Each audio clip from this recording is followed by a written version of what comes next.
Hello friends, कैसे हैं आप लोग। तो चलिए आज हम बात करने वाले हैं, एक नए चैप्टर की शुरुआत करेंगे ब्रोंकोजेनिक कार्सिनोमा से। रेस्पिरेटरी सिस्टम को शुरू करेंगे, उसके कुछ इंपॉर्टेंट जो टॉपिक्स है वहां से स्टार्ट करते हैं। ब्रोंकोजेनिक कार्सिनोमा एक कठिन टॉपिक है और काफी सारे बच्चों को इसमें परेशानी आती है। तो चलिए, और एक लॉन्ग क्वेश्चन भी आता है इसका, स्टार्ट करते हैं हम इसके बारे में। क्वेश्चन क्या आता है? Describe the classification, aetiopathogenesis and morphology of bronchogenic carcinoma. तो इस वाले जो लेक्चर है, ये वाला जो फर्स्ट लेक्चर रहेगा, इसमें हम क्लासिफिकेशन जानेंगे, ईटियोलॉजी जानेंगे। हमेशा ध्यान रखना, इटियोपैथोजेनेसिस जहां भी लिखा हो तो दो चीजों में डिवाइडेड होता है। एक उसका होता है ईटियोलॉजी, है ना, कॉजेस क्या है, कारण क्या क्या है, ठीक है। और दूसरा होता है पैथोजेनेसिस। पैथोजेनेसिस क्या क्या है, पैथोजेनेसिस का मतलब कैसे होता है। तो ये बहुत क्लियर होना चाहिए हमें कि दोनों चीजों में डिफरेंस क्या है, ठीक है। ईटियोलॉजी क्या होती है, काजेस, कॉजेस क्या है, कारण क्या होते हैं, और पैथोजेनेसिस कैसे होता है, ये हमें जानना है, ठीक है। तो पैथोजेनेसिस को हम छोड़ देंगे, ईटियोलॉजी से शुरुआत, ईटियोलॉजी तक पढ़ेंगे इस बारे लेक्चर में। स्टार्ट करते हैं ब्रोंकोजेनिक कार्सिनोमा क्लासिफिकेशन से। I should change my colour of the pen. Squamous cell carcinoma तो 5 डिवाइडेड किया गया है। स्क्वैमस सेल कार्सिनोमा है, स्मॉल सेल कार्सिनोमा है, स्मॉल का लार्ज कर दो, लार्ज सेल कार्सिनोमा है, ठीक है। फिर एडिनो कार्सिनोमा है, और फिर एडिनो स्क्वैमस कार्सिनोमा है, ठीक है। तो ये याद रखना है 1 2 3 4 5। जो आपका एडिनो कार्सिनोमा है, इसके 5 टाइप्स हैं। एसिनल प्रीडोमिनेंट है, पैपिलरी प्रीडोमिनेंट है, पैपिलरी के साथ में माइक्रोपैपिलरी प्रीडोमिनेंट है, लिपिडिक प्रीडोमिनेंट है, और सॉलिड प्रीडोमिनेंट है, ठीक है। सिंपल सिंपल वर्ड्स हैं, एक एक करके याद करना है। फॉर्मली जो लिपिडिक प्रीडोमिनेंट था उसको हमने ब्रोंकियो एल्वियोलर कार्सिनोमा बोला है, ठीक है। लार्ज सेल कार्सिनोमा हो गया, एडिनो स्क्वैमस हो गया।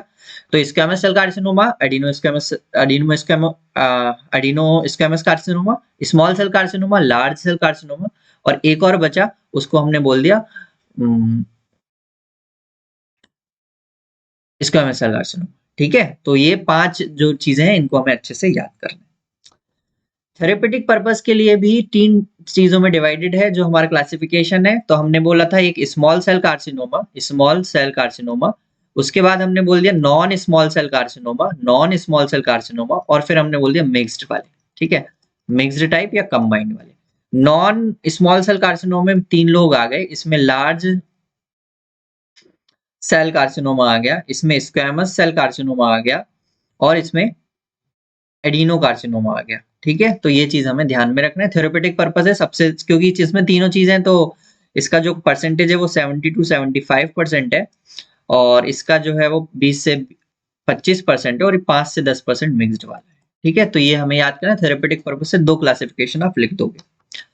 अब हम बात करते हैं ईटियोलॉजी, कारण के बारे में। बहुत सारे ईटियोलॉजिक फैक्टर्स हैं। सबसे पहला जो है, जो आपको फोटो में दिख रहा है, cigarette smoking is the most notable risk factor होता है, वो हम, या फिर कॉज होता है, वो हम जानने वाले हैं। स्मोकिंग पहला फैक्टर है, most important factor for the high incidence of forms of bronchogenic carcinoma. यहाँ पर एक इंपॉर्टेंट चीज जो हमें बात करनी है वो ये है कि बड़ा, है ना, 80% जो लंग कैंसर होता है वो 80% केसेस जिनमें कि लंग कैंसर होता है वो एक्टिव स्मोकर्स होते हैं, मतलब सिगरेट पी रहे होते हैं, ठीक है।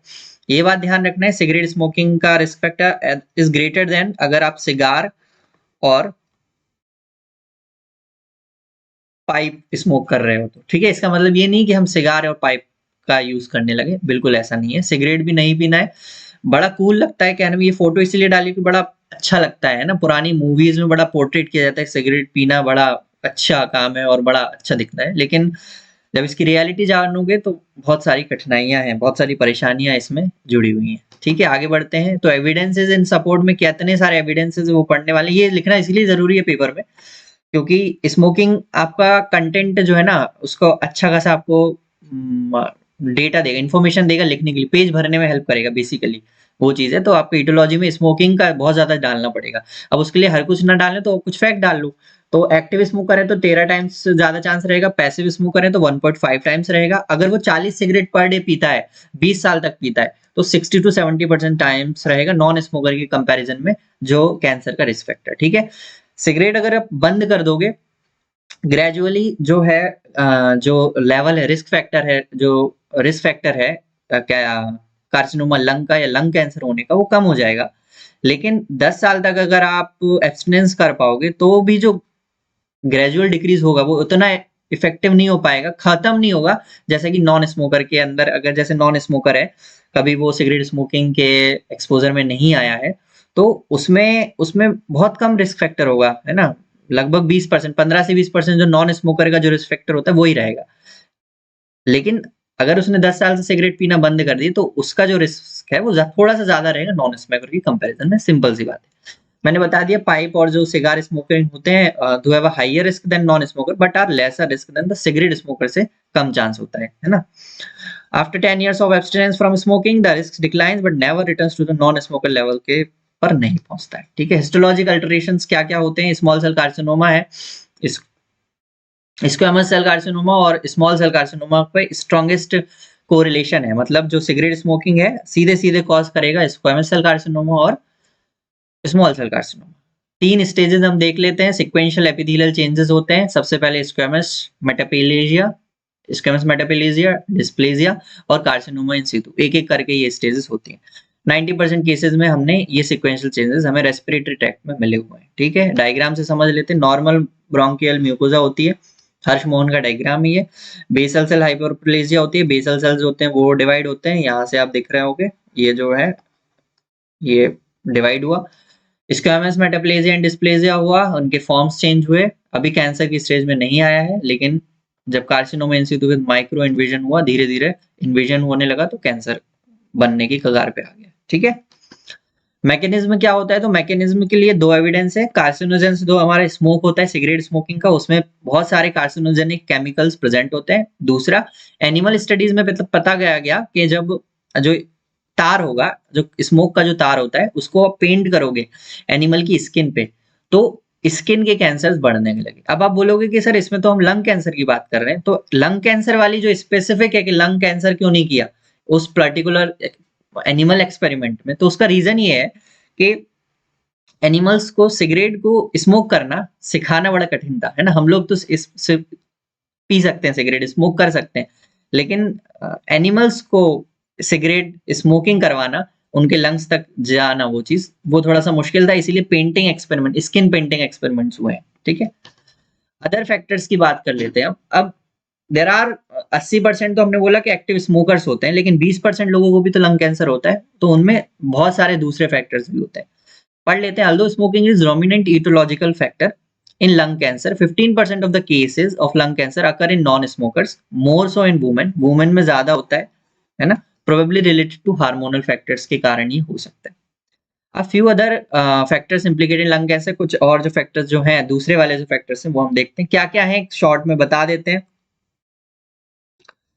इसमें सबसे पहले आपका रेडिएशन एक्सपोजर आ जाएगा, एटमॉस्फेरिक पॉल्यूशन आ जाएगा,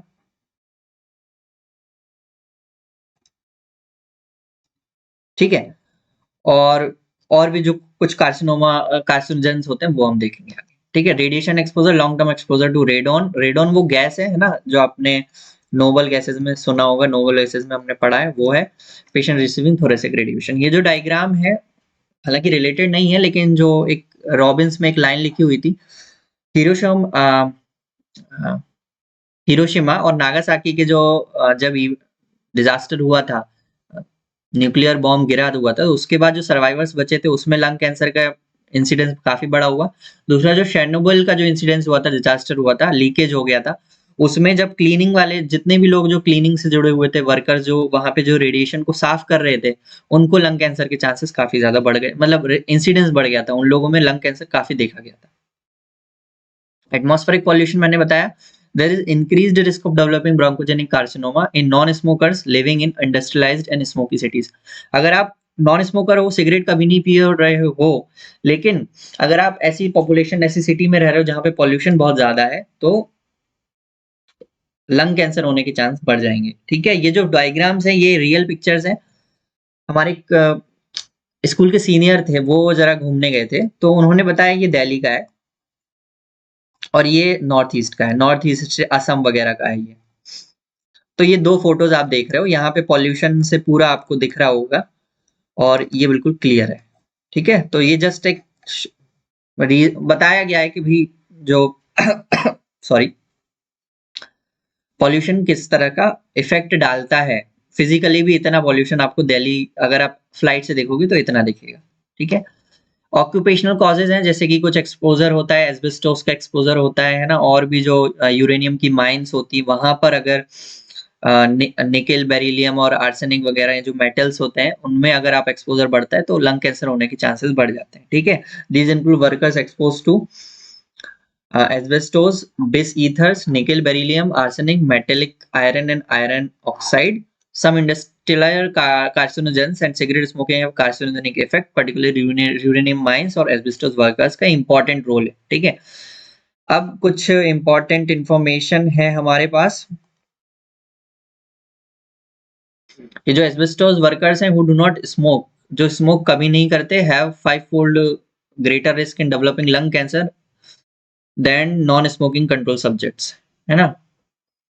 whereas those who smoke have 55 greater risk। अब इसका क्या मतलब है, जो एस्बेस्टोस में काम करने वाले लोग हैं जो स्मोकिंग नहीं कर रहे हैं उनका 5 गुना ज्यादा है जो नॉर्मल सब्जेक्ट्स हैं जो कि जो एस्बेस्टोस की फैक्ट्री उसमें काम नहीं कर रहे हैं, नॉर्मल ह्यूमन बीइंग है जैसे कि मैं।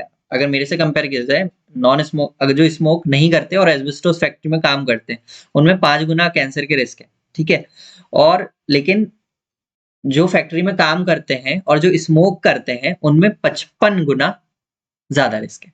तो ये चीज हमें समझनी है। डाइटरी फैक्टर्स है ना, विटामिन ए का डेफिशिएंसी अगर आपको है तो अगर आप स्मोकिंग करते हैं, विटामिन ए की कमी है तो कैंसर रिस्क बढ़ जाएगा। अगर आप स्मोकिंग करते हैं, विटामिन ए अच्छे से आपकी रिच डाइट अच्छी है तो risk as compare to the person who is smoking and deficient in vitamin A, risk factor कम रहेगा आपका। ठीक है। लेकिन ये दोनों ही रिस्क फैक्टर्स ज्यादा रहेंगे किससे, ऐसा इंसान जो कि नॉन स्मोकर है और अगर उसमें विटामिन ए की डेफिशिएंसी है। ठीक है। Susceptibility to respiratory cancers increase in vitamin A deficiency. Smokers with low vitamin A intake have greater risk of lung cancer than those with vitamin A rich diet है।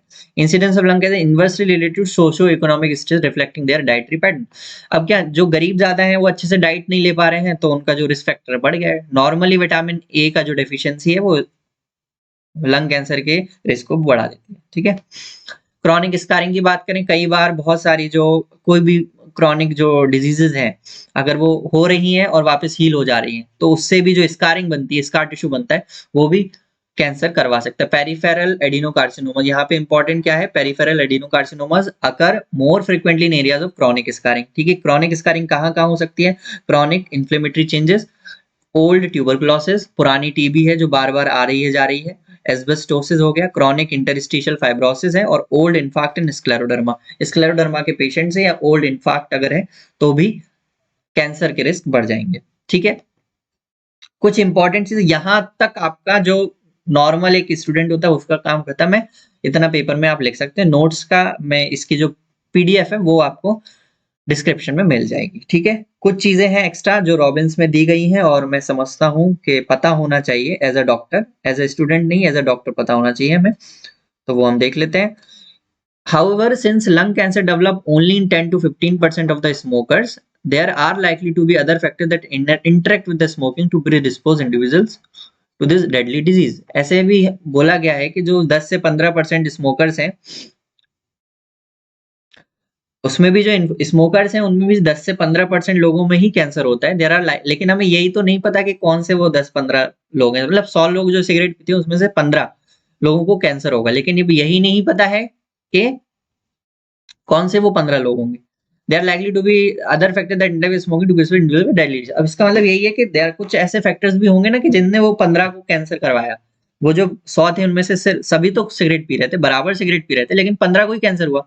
तो कुछ ना कुछ ऐसे फैक्टर्स होंगे जो कि वो सिगरेट स्मोकिंग के साथ मिल करके कैंसर करवा रहे हैं। ठीक है। For unclear reasons it appears that women are more susceptible carcinogens to tobacco than men. इसीलिए बताया गया है कि एक और रीजन है, पूरे एग्जैक्ट रीजन हमें नहीं पता है, लेकिन वुमेन जो है वो मोर ससेप्टेबल होती हैं। ठीक है। अगर मतलब अगर मेल और फीमेल अगर इक्वल क्वांटिटी में सिगरेट पी रहे हैं तो जो फीमेल है वो ज्यादा ससेप्टेबल होगी लंग कैंसर की। ठीक है। Second hand smoke, second hand smoke बड़ा इंपॉर्टेंट चीज है। हमारा दोस्त पी रहा था, हम नहीं पी रहे थे, हम साथ में खड़े थे, तो हम बिग दोस्त हैं इसीलिए खड़े हैं बगल में। हमें ये भी नहीं आ रहा है समझ में कि हम थोड़ा दूर हो जाएं, क्योंकि यार पता नहीं उसे बुरा ना लग जाए, ये सब चीजें चलती हैं। सेकेंड हैंड स्मोक और environmental tobacco smoke contains numerous human carcinogens for which there is no safe level exposure. कोई सेफ लेवल एक्सपोजर नहीं है कि आप इतना होगा तो आपको कुछ होगा, है ना। एक बहुत प्यारी वीडियो मेरे दूसरे चैनल उस पे मैंने बनाई है पैसिव स्मोकिंग को लेकर के। मतलब उसमें ये बताया 5 मिनट का एक्सपोजर क्या करेगा, 1 मिनट का एक्सपोजर क्या करेगा, 15 मिनट का एक्सपोजर क्या करेगा। भयंकर उसके पूरा एविडेंस बेस्ड वो बताया हुआ है सारे फैक्ट्स, है ना। It is estimated that each year 3000 non smoking adults जो होते हैं वो डाई करते हैं, मरते हैं lung cancer result of breathing second hand smoke के कारण से। ठीक है, most common sub type in never smokers में अगर कोई लंग कैंसर होता है तो उसका जो मोस्ट कॉमन सब टाइप है वो है एडिनोकार्सिनोमा। ये एमसीक्यू का क्वेश्चन हो सकता है। ठीक है, lung cancer in never smokers ये भी आपके रॉबिन्स में लिखा हुआ था, थोड़ा सा पढ़ लेते हैं। WHO estimate 25% lung cancer occur worldwide occur in never smokers में होता है। These occur due to more commonly in women में ज्यादा होता है, बार बार बता रहे हैं। Most are adenocarcinomas which have targetable mutations और कोम्यूटेशंस। ठीक है, कुछ जीन्स होते हैं जो कि नेवर नॉन स्मोकर्स में जो कैंसर कारक जीन्स होते हैं, कैंसर कार्सिनोजेनिक जीन्स होते हैं, वो कौन कौन से होते हैं। Most likely to have EGFR। EGFR mutation होता है। Almost never have KRAS mutation नहीं होते हैं, याद रखना है, इट इज नॉट, है ना, नहीं दिया है। और T53 mutations are not uncommon, मतलब कॉमन है but occur less frequently than smoking related cancers. T53 का भी होता है लेकिन उतना ज्यादा नहीं होता जितना कि कैंसर वाले जो स्मोकिंग करते हैं उन लोगों में होता है। ठीक है, तो कौन कौन से दो जीन्स हैं, EGFR म्यूटेशन है और TP53। ठीक है, चलिए, तो अगर आप सिगरेट पीते हैं, आप मेडिकल स्टूडेंट है, सेकेंड ईयर में हो और सिगरेट पीते हो तो प्लीज रुक जाइए और आगे भी ना पीजिए। ठीक है, एक ऑनेस्ट रिक्वेस्ट है। चलिए, थैंक यू वेरी मच।